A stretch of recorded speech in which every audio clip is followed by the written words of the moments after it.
بسم اللہ الرحمن الرحیم۔ السلام علیکم ورحمۃ اللہ وبرکاتہ۔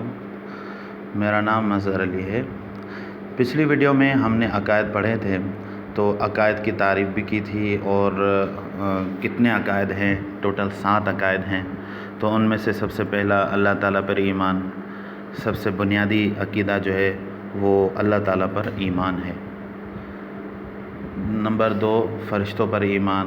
پھر اس میں جو ہے فرشتے کیا ہیں، وہ ایک طاقتور نوری مخلوق ہیں اور بڑے فرشتے جو مشہور ہیں، اور اللہ تعالیٰ نے ان کے لیے کون کون سے کام مقرر کیے ہیں وہ بھی پڑھا تھا ہم نے۔ اور تیسرا نمبر پر آسمانی کتابوں پر ایمان پڑھا تھا۔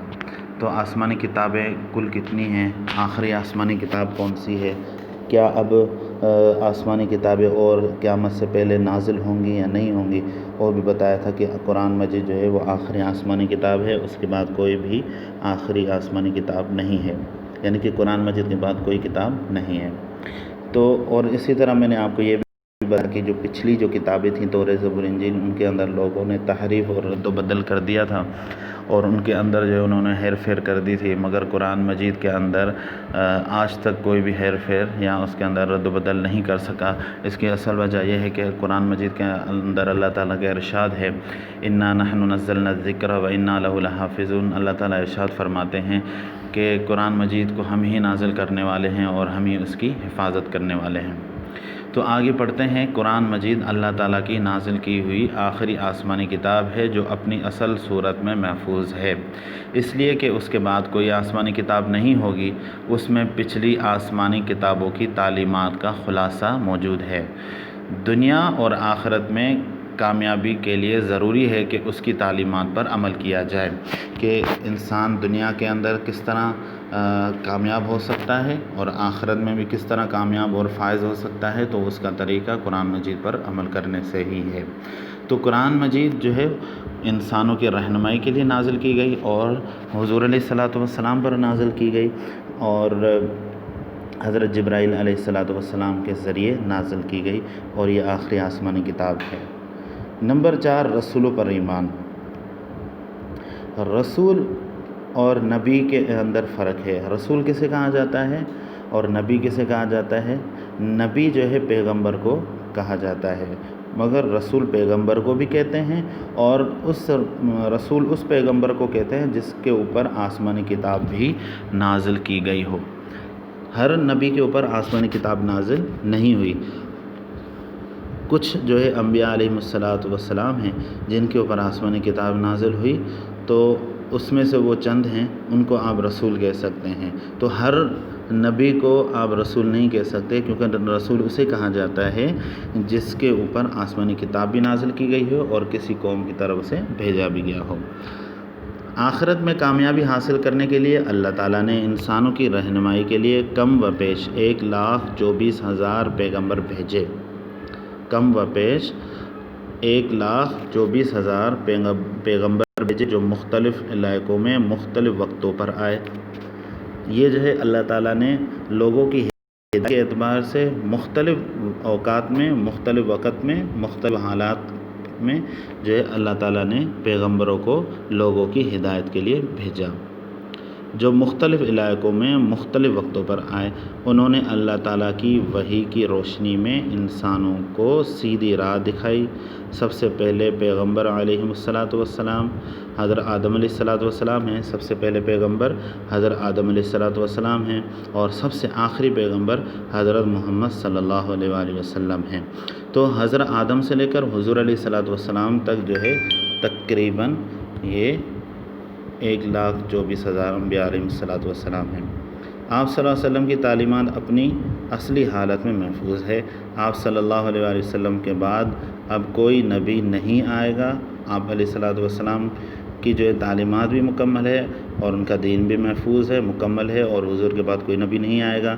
اللہ تعالیٰ نے تمام پیغمبروں کو گناہوں سے محفوظ رکھا ہے کہ ان کے دلوں میں گناہ ہی صادر نہیں ہوتا، ان کے دلوں میں گناہ کا وسوسہ ہی پیدا نہیں ہوتا۔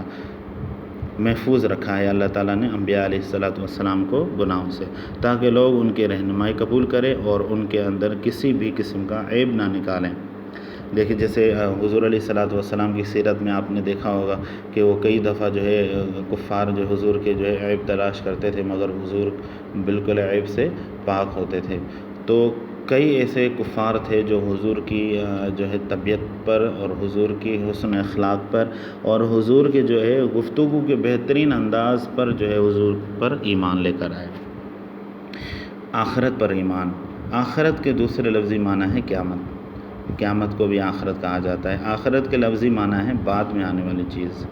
جیسے قیامت جو ہے یہ دنیا جب فنا ہو جائے گی، ختم ہو جائے گی، کچھ بھی نہیں بچے گا، اس کے بعد قیامت جو ہے قائم ہوگی، تو اس وجہ سے اسے آخرت کہا جاتا ہے، یعنی بعد میں آنے والی چیز۔ آخرت چونکہ دنیا کے بعد آئے گی اس لیے اسے آخرت کہتے ہیں، ٹھیک ہے۔ اسلامی تعلیمات کے مطابق اللہ تعالیٰ نے انسانوں کو امتحان اور آزمائش کے لیے پیدا کیا ہے کہ انسان دنیا کے اندر جو بھیجا گیا ہے اللہ تعالیٰ نے اسے امتحان یعنی کہ امتحان کے لیے بھیجا ہے۔ وہ کس اعتبار سے؟ اللہ تعالیٰ نے انسان کو ایک اسلامی تعلیمات دے دی، اسلامی تعلیمات دینے کے بعد پھر اللہ تعالیٰ نے جو ہے انسان کو جو ہے حرام اور حلال چیز کے اندر فرق بھی بتایا، اور کس چیز سے رکنا ہے اور کس چیز سے بچنا ہے، کس چیز کے کرنے کا حکم دیا ہے، وہ تمام چیزیں اللہ تعالیٰ نے اسلامی تعلیمات کے اندر رکھ دی ہیں۔ پھر اللہ تعالیٰ نے جزا اور سزا کا بھی بتا دیا، اور اللہ تعالیٰ نے نفع نقصان کا بھی بتا دیا۔ اب جب انسان کو اللہ تعالیٰ نے نفع نقصان کا، جزا اور سزا کا بھی بتا دیا، ہر چیز کا علم اللہ تعالیٰ نے اسے دے دیا، اب بھی انسان اگر دنیا میں رہ کر جو ہے اپنی جو ہے کچھ دل خوشی کے لیے یا اپنی ہوس کے لیے اگر کوئی گناہ کرتا ہے تو پھر اللہ تعالیٰ اسے جو ہے اس کا گناہ کا بدلہ دیں گے۔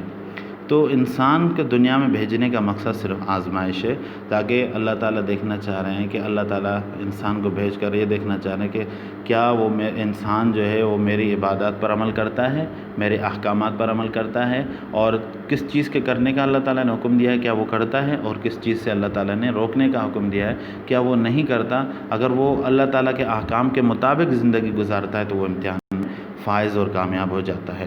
تو جس طرح کیٹیگریز ہوتی ہیں، تو پھر اسی طرح اگر ایک انسان بالکل متقی پرہیزگار تقوی اختیار کرتا ہے اور ہر چیز میں پورا کامیاب اترتا ہے تو پھر اللہ تعالیٰ اسے A1 گریڈ دیتے ہیں۔ تو اور اسی کی کیٹیگری کے اعتبار سے اگر انسان گناہ گار ہوتا ہے، پھر اگر اس کے گناہ ایسے ہوتے ہیں جو قبول جو ہے معاف کرنے جیسے ہوتے ہیں تو اللہ تعالیٰ انہیں معاف بھی کر دیتے ہیں۔ تو انسان کو دنیا میں اللہ تعالیٰ نے امتحان اور آزمائش کے لیے بھیجا ہے، اور اس مقصد کے لیے اس نے ہر انسان کا ایک وقت مقرر کیا ہے۔ جو بھی شخص اس دنیا میں اللہ تعالیٰ اور اس کے رسول کی فرما برداری کرے گا، آخرت میں اس کو جنت کی صورت میں جزا ملے گی، اور جو اس کی نافرمانی کرے گا اس کو جہنم کی صورت میں سزا ملے گی۔ اس دن کو یوم آخرت کہتے ہیں، جس دن جو ہے اللہ تعالیٰ مظلوم کو ظالم سے بدلہ دلائیں گے، اور اللہ تعالیٰ جو ہے وہاں پر ایسی عدالت قائم کریں گے جہاں پر ذرے برابر بھی جو ہے کسی کو نقصان یا کسی کو جو ہے نقصان نہیں پہنچے گا۔ تو یہ تو تھا آخرت پر ایمان۔ تقدیر پر ایمان، دنیا میں جو کچھ بھلا یا برا ہوتا ہے اللہ تعالیٰ کے علم میں ہے، کوئی اچھی یا بری بات اللہ تعالیٰ کے علم سے باہر نہیں ہے۔ اس چیز پر ایمان لانا تقدیر پر ایمان کہلاتا ہے۔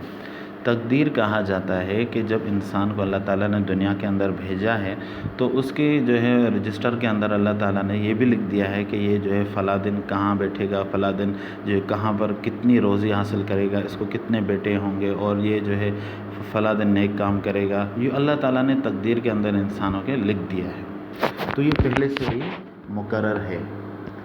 اب اگر کوئی انسان گناہ کرتا ہے تو پھر وہ گناہ جو ہے کسی سبب کے ذریعے آتا ہے، اللہ تعالیٰ نے اس کے تقدیر میں نہیں لکھا۔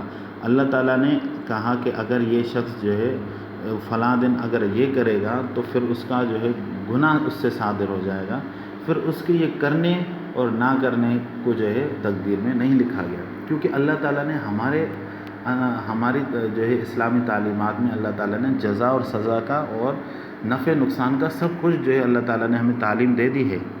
اب اگر کوئی انسان جو ہے برا عمل کرتا ہے تو پھر اس پر جو ہے آپ تقدیر کو جو ہے برا بھلا نہیں کہہ سکتے کہ انسان کی تقدیر میں لکھا ہوا تھا۔ اسی طرح دیکھیں، اگر کوئی ڈاکٹر، میں آپ کو ایک تقدیر کی مثال دوں، کوئی ڈاکٹر جو ہے اگر کسی کو کہے کہ بھائی یہ پیشنٹ جو ہے 2 مہینے کے بعد فوت ہو جائے گا، اور اگر ڈاکٹر اسے کہے کہ اگر یہ شخص بد پرہیزی کرے گا تو پھر جو ہے یہ 2 مہینے کے اندر فوت ہو جائے گا۔ اب بد پرہیزی کرنا وہ اس کے اختیار میں ہے، اگر یہ بد پرہیزی کرے گا تو پھر جو ہے یہ 2 مہینے کے بعد فوت ہو جائے گا، اگر نہیں کرے گا، بد پرہیزی نہیں کرے گا تو پھر ہو سکتا ہے کہ بچ جائے۔ تو یہ بد پرہیزی کرنا یہ اس کے اپنا فعل ہے، اگر بد پرہیزی کرے گا وہ اس کے اختیار میں، اگر نہیں کرے گا تو پھر بچ جائے گا۔ تو یہ بد پرہیزی کرنا جو ہے یہ انسان کے اختیار میں ہے۔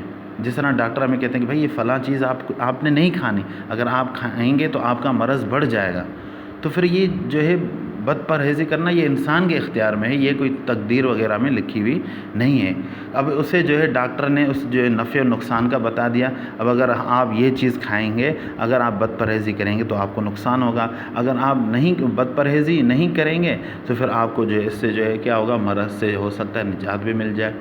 تو یہ انسان کے اختیار میں ہے بد پرہیزی کرنا، یہ جسے گناہ کرنا یہ انسان کے اختیار میں ہے، آپ یہ نہیں کہہ سکتے کہ یہ بھی تقدیر میں لکھا ہوا ہے۔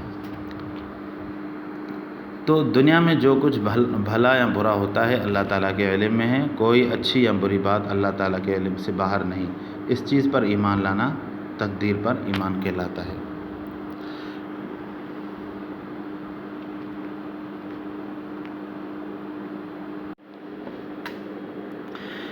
عقیدہ نمبر 7 ہے موت کے بعد دوبارہ زندہ ہونے پر ایمان، کہ جب انسان اپنی جو ہے زندگی گزار دیتا ہے، وہ فوت ہو جاتا ہے، تو پھر اللہ تعالیٰ دوبارہ اس کو زندہ کرتے ہیں اور جزا و سزا کا بدلہ دیتے ہیں۔ اگر نیک عمل کرتا ہے تو پھر اللہ تعالیٰ اسے جو ہے اچھا اجر دیتے ہیں، اور اگر برا عمل کرتا ہے دنیا کے اندر تو اسے اللہ تعالیٰ برا عمل دیتے ہیں۔ تو پہلی بار سور پھونکنے کے بعد ہر چیز فنا ہو جائے گی۔ جب حضرت اسرافیل علیہ السلام پہلی بار سور پھونکیں گے تو وہ سارے کے سارے جاندار چیزیں جو ہیں وہ سب کے سب فنا ہو جائیں گی، ختم ہو جائیں گے۔ اللہ تعالیٰ کے حکم سے حضرت اسرافیل علیہ السلام بھی مر جائیں گے، پھر اللہ تعالیٰ حضرت اسرافیل کو زندہ فرمائیں گے، پھر دوسری بار حضرت اسرافیل سور پھونکیں گے جس سے مخلوقات دوبارہ زندہ ہو جائے گی۔